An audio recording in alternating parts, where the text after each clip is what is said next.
نحمدہ و نصلی و نسلم علی رسول الکریم، اما بعد۔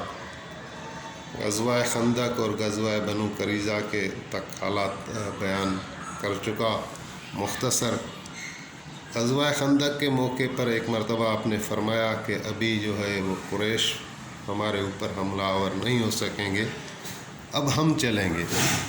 تو غزوہ بنو قریظہ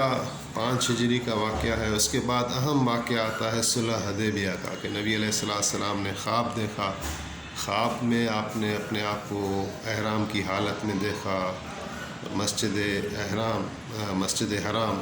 میں داخل ہوتے ہوئے دیکھا۔ جب خواب صحابہ کو بیان کیا تو ساروں کو ایک شوق ہوا کہ خانہ کعبہ کی زیارت کریں، خاص طور پر مہاجرین جن کا وطنی مکہ المکرمہ تھا، ان کو بڑا شوق ہوا کہ نبی علیہ السلام کا خواب سچا ہوگا اور ہم خانہ کعبہ کا عمرہ بھی کریں گے اور زیارت بھی کریں گے۔ تو نبی علیہ السلام نے تیاری کی۔ روایت کے مطابق کوئی 1400 کے قریب لوگ تھے، جس میں آپ کے صحابہ تھے۔ آپ نے عمرے کی نیت سے ذوالحلیفہ کے مقام سے احرام باندھے، اور جب حدیبیہ کے قریب پہنچے تو آپ کی اونٹنی قصوہ جو ہے وہ بیٹھ گئی، اور یعنی صحابہ نے بڑی کوشش کی، پھر فرمایا کہ یہ شاید تھک گئی ہے۔ تو نبی علیہ السلام نے فرمایا کہ قصوہ نہیں تھکتی، اس کو جو ہے اللہ تعالیٰ نے روک لیا ہے۔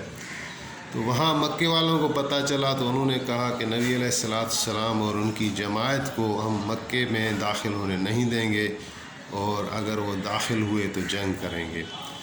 تو ایسی خبریں نبی علیہ السلام کو بھی پہنچ گئیں، لیکن مختصر یہ کہ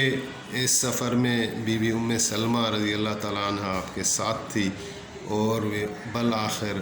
جنگ کی صورتحال بنتے ایک صلح کی صورت بن گئی، اور پھر آپ نے عمرہ نہیں کیا، اور یہ طے ہوا کہ عمرہ آپ اگلے سال کریں گے، اور صلح حدیبیہ کے مقام سے ان سے صلح کر کے آپ واپس آئے۔ صلح کی یہ شرطیں تھیں کہ آئندہ 10 سال تک مسلمان اور کفار آپس میں جنگ نہیں کریں گے، اور بھی شروط تھیں۔ بہرحال یہ اس کو پھر صحابہ کرام بڑے رنجیدہ ہوئے تھے کہ یہ کیا ہوا کہ ہم نے عمرہ بھی نہیں کیا اور ہم مکے کے دروازے سے واپس آ گئے اور مکے میں داخل نہیں ہو سکے۔ لیکن اللہ تعالیٰ نے صورت فتح نازل کی اور اس صلح کو فتح مبین قرار دیا، اور اس کے نتائج جلدی صحابہ کرام نے بھی دیکھ لیے۔ تو اس کے بڑے فائدے یہ ہوئے کہ ایک طرف آپ صلی اللہ علیہ وآلہ وسلم کفار مکہ سے سکون میں آ گئے، لہٰذا جیسا کہ اللہ تعالیٰ کا فرمان ہے کہ تبارک الذی نزل الفرقان علی عبدہ لیکون للعالمین نذیرا، تاکہ آپ صلی اللہ علیہ وآلہ وسلم پوری امت کے لیے، نہ پوری انسانیت کے لیے رسول بن کر آئے تھے۔ تو آپ علیہ السلام کی جو مشن تھی وہ پوری دنیا تک مسلمانوں کو، غیر مسلموں کو اسلام کی طرف پکارنا تھا۔ لہٰذا اس سال آپ نے خطوط کا سلسلہ شروع کیا، اور یہ خط جو ہیں وہ مختلف صحابہ کرام کو دے کر مختلف بادشاہوں کی طرف روانہ کیے گئے۔ لیکن صحابہ نے مشورہ دیا کہ یا رسول اللہ، بادشاہ جو ہوتے ہیں وہ اپنے خطوط، تو صحابہ نے عرض کی کہ یا رسول اللہ، وہ جو بادشاہ کے دربار ہیں وہ بغیر مہر کے خط وصول نہیں کرتے۔ تو اس پر پھر مہر بنائی گئی، ایک انگوٹھی جس پر لکھا ہوتا تھا محمد رسول اللہ۔ وہ خطوط دے کر، وہ مہر لگا کر مختلف صحابہ کو مختلف بادشاہیوں کی طرف روانہ کیا گیا۔ خاص طور پر اس وقت 2 قوتیں بڑی مشہور تھیں، ایک کیسر روم اور ایک کسریٰ بادشاہ، یعنی ایران کا اور روم کا۔ تو یہ ایک موقع ملا جس سے آپ نے اپنے تبلیغ کے کام کو بڑھایا اور وہاں تک پہنچایا۔ تو حبشہ کی طرف آپ نے عمرو بن امیہ زمیری کو بھیجا، اور نجاشی بادشاہ جو ہے جب حضرت جعفر کے ہاتھ پر وہ ایمان لے آئے اور خط کا بڑا استقبال اور احترام کیا۔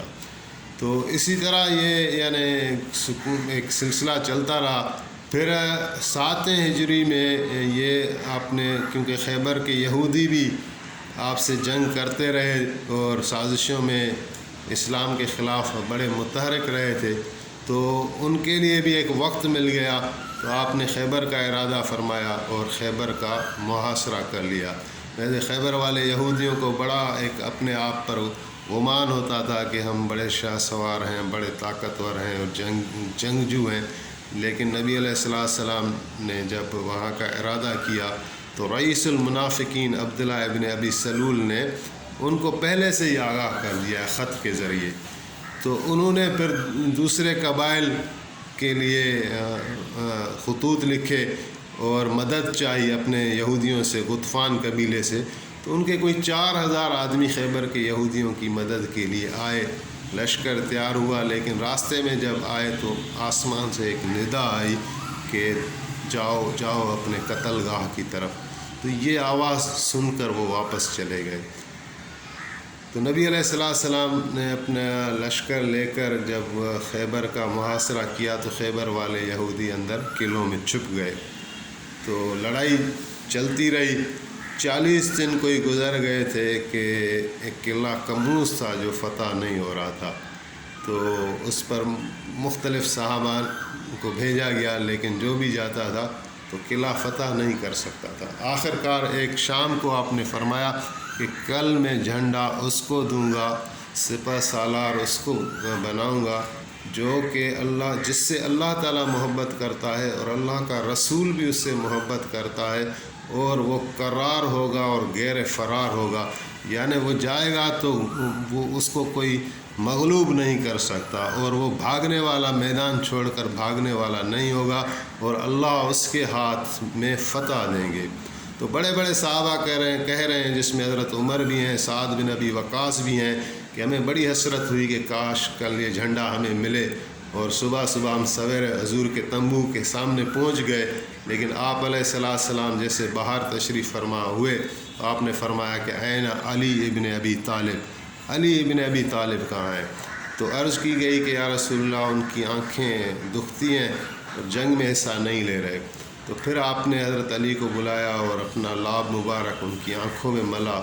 تو آنکھیں ٹھیک ہو گئیں، اور پھر اپنے ہاتھوں سے سفید جھنڈا دیا اور پھر دعا کر کے روانہ کیا، اور پھر ان کے ہاتھ میں اللہ تعالیٰ نے خیبر کی فتح کر ڈالی۔ تو یہ 7ویں ہجری میں، پھر 8ویں ہجری میں جنگ موتا کا ایک واقعہ ہے کہ وہ خطوط کا ایک سلسلہ جو تھا، اس میں ایک صحابی کو شہید کیا گیا تھا، جس کے انتقام کے لیے آپ خود تو نہیں گئے، لیکن آپ نے 3000 لشکر تیار کیا، جس کا سپہ سالار زید بن حارث کو کیا، اور فرمایا کہ اگر زید شہید ہو جائیں تو جھنڈا جعفر تیار اٹھائیں گے، اور اگر جعفر بھی شہید ہو جائیں تو جھنڈا جو ہے پھر وہ عبداللہ ابن رواح اٹھائیں گے، اور اگر عبداللہ بھی شہید ہو جائیں تو لشکر کو اختیار ہوگا کہ اپنا امیر خود مقرر کر لیں۔ تو اسی طرح ان شاہ سواروں کی، امیروں کی شہادتیں ہوئیں۔ پہلے زید بن حارث شہید ہوئے، پھر جعفر تیار ابن ابی طالب دونوں بازو کٹوا کر شہید ہوئے، اور پھر عبداللہ ابن رواح نے جھنڈا سنبھالا اور وہ شہید ہوئے، اور تینوں بزرگوں کی آج بھی قبریں جو ہیں وہ ساتھ ہیں۔ تو اس کے بعد جو ہے جھنڈا لشکر کا امیر خالد بن ولید ابھی تازہ مسلمان ہوئے تھے، ان کو سپہ سالار بنا دیا گیا۔ تو وہاں مدینے میں بیٹھ کر آپ نے فرمایا کہ ابھی جھنڈا جو ہے اللہ کی تلواروں میں سے ایک تلوار کے پاس آ گیا ہے۔ خالد بن ولید کو سیف اللہ کا لقب ملا، اور ان کے ہاتھوں یہ غزوہ فتح ہوئی، جنگ فتح ہوئی۔ تو یہ 8 ہجری میں، اور 8 ہجری میں سب سے بڑا اور اہم جو واقعہ ہے وہ فتح مکہ کا ہے۔ وہ خانہ کعبہ اور مکۃ المکرمہ، جہاں کافروں نے بڑے مسلمانوں کے ساتھ ظلم کیے تھے، جہاں نبی کریم صلی اللہ علیہ وآلہ وسلم کے قتل کی سازشیں کی گئی تھی، آپ کو ستایا گیا تھا، آپ کے صحابہ کو بعض کو شہید کیا گیا، بعض کو بڑی تکلیفوں سے گزرنا پڑا۔ تو 2 سال کے بعد جو صلح حدیبیہ کے تحت دونوں کو آپس میں جنگ نہیں کرنی تھی، لیکن صلح کی اور بھی شرطیں تھیں، اور ایک شرط ایسی تھی کہ وہ قریش نے توڑ ڈالی اور وہ جنگ بندی کا جو صلح تھا وہ پورے کا پورا ختم ہو گیا اس کے نتیجے میں۔ تو پھر نبی علیہ السلام نے ارادہ فرمایا اور لشکر تیار کیا، 10,000 لشکر تیار ہو گیا۔ 10,000 لشکر جب تیار ہو گیا تو اور مکے کی طرف آئے تو اتنے بڑے لشکر کا مقابلہ کرنے کی مکے والوں کے پاس طاقت نہیں تھی، اور سوائے یہ کہ اپنے آپ کو وہ سرنڈر کر دیں، ان کے علاوہ کوئی چارہ نہیں تھا۔ تو نبی علیہ السلام نے ایک عام اعلان فرمایا کہ جو بھی خانہ کعبہ میں حدود میں پناہ لے گا تو اس کو قتل نہیں کیا جائے گا، اس کو پناہ ہے، امان ہے ہماری طرف سے۔ تو لوگ خانہ کعبہ میں جمع ہو گئے، تو آپ علیہ السلام خانہ کعبہ میں اندر گئے، حضرت علی ساتھ تھے، حضرت بلال ساتھ تھے۔ تو سارے بت آپ نے اپنی ان کی صفائی کی، ان کو نکالا، توڑا۔ ایک بت بڑا تھا، حبل میرے خیال میں نام تھا، جس کو آپ نے عصا سے گرانا چاہا لیکن وہ تھوڑا اونچا تھا، تو آپ نے حضرت علی کو فرمایا کہ میرے کاندھے پر سوار ہو جاؤ اور اس کو گراؤ۔ تو حضرت علی نے عرض کیا کہ یا رسول اللہ، یہ تو میں ادب کے خلاف سمجھتا ہوں، آپ میرے کاندھوں پر چڑھ جائیں اور اس بت کو گرائیں۔ تو آپ نے فرمایا کہ نہیں، الامر فوق الادب، یعنی میں تمہیں حکم کر رہا ہوں تو حکم جو ہے وہ ادب سے بڑھ کر ہوتا ہے، جب حکم آ گیا تو ادب کا سوال نہیں رہتا۔ تو وہ بت جب توڑ دیے اور جب آپ باہر نکلے تو وہ قریش جو آپ کو ستاتے تھے آج آپ کے رحم و کرم پر تھے، کفار مکہ۔ تو آپ نے ان کی طرف توجہ ڈالی اور پھر فرمایا کہ ماذا تظنون و ماذا تقولون، آج میرے بارے میں تمہارا کیا گمان ہے اور میرے بارے میں تم کیا کہتے ہو؟ تو وہ جو ہمیشہ آپ کی مخالفت کرتے رہتے تھے آج کہنے لگے کہ نظن خیرا و نقول خیرا، اخ کریم و ابن اخ کریم، یعنی ہم آپ کے بارے میں اچھا گمان رکھتے ہیں اور ہم آپ کے بارے میں اچھی باتیں کرتے ہیں، اور ہم یہ سمجھتے ہیں کہ آپ مہربان بھائی ہیں اور آپ ایک مہربان بھائی کے بیٹے ہیں۔ تو آپ نے فرمایا کہ تمہارا جواب وہی ہے جو یوسف علیہ السلام کے بھائیوں نے دیا تھا، تو میں بھی یوسف علیہ السلام جیسا تمہیں جواب دیتا ہوں کہ لا تثریب علیکم اليوم یغفر اللہ لکم۔ پھر آپ نے فرمایا کہ ان تلکوا وانتم طلقاء، ان تلکوا وانتم طلقاء، یعنی کہ اللہ تعالیٰ آپ کو آپ کے گناہ معاف کرے گا اور آج تمہارے اوپر ملامت نہیں، جو کچھ تم لوگوں نے کیا میں نے سارا تمہیں معاف کیا، اور تم جاؤ، تم آزاد ہو، تم گھروں میں چلے جاؤ۔ اصل میں اس رواج کے مطابق یہ لوگ قیدی بن چکے تھے، اگر حضور علیہ السلام ان کو قتل کراتے تو ان کے قانون میں بھی یہ جائز تھا، اگر قیدی بنوا کر دوسرے ملکوں میں ان کو بیچا جاتا تو بھی جائز تھا، لیکن آپ نے ان سے نہ کوئی فدیہ لیا نہ کوئی انتقام لیا، بلکہ عام معافی کا اعلان کر دیا۔ تو اس کے بعد جو ہے پھر غزوہ دو ہیں، طائف غزوہ لگی، ایک حنین غزوہ لگی، اور اس کے بعد جب آپ واپس مدینہ تشریف فرما ہوئے تو پھر غزوہ تبوک کا ایک واقعہ آتا ہے۔ غزوہ تبوک میں البتہ جنگ تو نہیں ہوئی تھی، لیکن جنگ سے بھی زیادہ تکلیفیں آئی تھیں۔ 30,000 لشکر پیغمبر اسلام صلی اللہ علیہ وآلہ وسلم کے جھنڈے تلے جمع ہوا مسلمانوں کا، اور روم کے بادشاہ کے خلاف یہ صف آرائی ہوئی، اور گرمی کا موسم تھا تو بڑی تکلیف ہوئی، لیکن آپ وہاں داخل ہوئے تو وہ لوگ پھر آپ سے لڑنے کے لیے نہیں آئے، اور جب صحابہ سے مشورہ کیا گیا تو آپ واپس خیریت اور سلامتی کے ساتھ مدینہ عالیہ آ گئے۔ تو اس کے بعد جو ہے پھر آخری حج کا موقع ہے۔ تبوک کے بعد جو ہے سن 10 ہجری میں 9 ہجری میں حج فرض ہوا، تو پہلا حج آپ نے نہیں کیا، بلکہ آپ نے حضرت ابوبکر صدیق رضی اللہ تعالیٰ عنہ کو امیر حجاج بنا کر بھیجا، اور آپ صلی اللہ علیہ وآلہ وسلم کی طرف سے انہوں نے پورا حج کرایا لوگوں کو۔ اور اس کے بعد جو ہے جناب نبی کریم صلی اللہ علیہ وآلہ وسلم نے جب حج کا یہ آخری 10ویں ہجری میں جب حج کا ارادہ فرمایا تو لوگوں کو میسج کرایا کہ جو میرے ساتھ حج کرنا چاہتے ہیں وہ سارے آ جائیں، کیونکہ میں نہیں سمجھتا کہ اگلے سال میں آپ لوگوں میں ہوں گا۔ تو لوگ کافی جمع ہو گئے، تو کوئی 1.25 لاکھ انسان بن گئے جہاں جو ہے۔ تو اس 1.25 لاکھ مجموعے کو آپ نے حج پڑھایا، اور حجۃ الوداع کے موقع پر آپ نے ایک وسیع اور عظیم الشان خطبہ دیا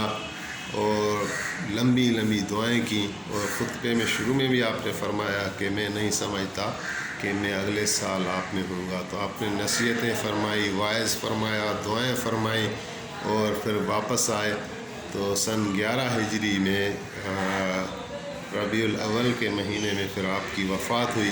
وفات کا واقعہ بھی مختصر یہ ہے کہ ایک رات بی بی عائشہ صدیقہ رضی اللہ تعالیٰ عنہا روایت کر رہی ہیں کہ نبی علیہ السلام نے جنت بقیع کا رخ کیا، رات کو وہاں دعائیں مانگتے رہے۔ جب واپس آئے تو میں نے کہا یا رسول اللہ میرے سر میں درد ہے۔ تو آپ نے فرمایا کہ نہیں، ولیکن راسی، میرے سر میں درد ہے۔ تو یہاں سے آپ کو بخار اور تکلیف شروع ہوئی، اور یہ 3-4 دن ایسی تکلیف میں رہے، اور پھر وہ وقت آ گیا۔ اس پہ بھی آپ نے مسجد نبوی میں جا کر صحابہ کرام کو تسلی دیتے رہے، اور آپ نے فرمایا کہ تم لوگ میری موت سے خائف ہو، کوئی بھی نبی، کوئی بھی پیغمبر جو آیا ہے اس کو بھی جانا ہوتا ہے، وہ کوئی ہرگز اس جہان میں نہیں رہتا۔ لہٰذا اس طرح آپ نے واعظ فرماتے رہے، اور پھر 12 ربیع الاول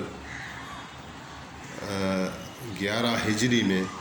آپ نے انتقال فرمایا۔ انا للہ و انا الیہ راجعون۔